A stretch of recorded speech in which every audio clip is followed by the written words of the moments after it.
Behind the scenes at WNRR, it's time for Tony and Demetrius to go live. It is powers to the people. If you'd like to join the conversation. Super duper Wednesday. It is. Demetrius Minor is a co-host of the show and a conservative Republican in the Deep South. Not supposed to be happening. I've heard all the name calling, the Uncle Tom and you're a sellout. Demetrius says just because he's black doesn't mean he has to be a Democrat. Do you like less government intrusion in your life? Do you want a balanced budget? And those are areas that I believe that the Republican Party is much stronger than the Democratic Party. But about 90% of African American voters have sided with the Democratic Party since the mid-1960s, when it took up the civil rights movement. Today, African Americans tend to side with Republicans on many social issues, says sociologist Andra Gillespie.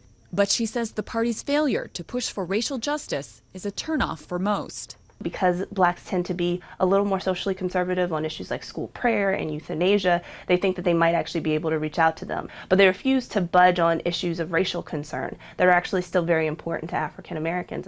For Republican Bruce Lavelle, weekly services at his mega church offer a mega worship experience.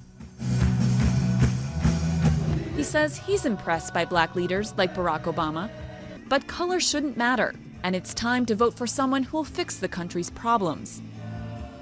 The party's over, and I think in terms of the excitement and everything, the fact that, the first African-American president was elected, whatever, I think people are really going to take a closer look at this next race and look more at that candidate, not so much on the color. Bruce is also active in local politics, introducing Republican candidates at a weekend breakfast meeting. He says he doesn't want to be known as the token black Republican in the group.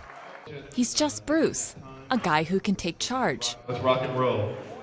But he is one of the few African Americans here, and likely will be for some time to come.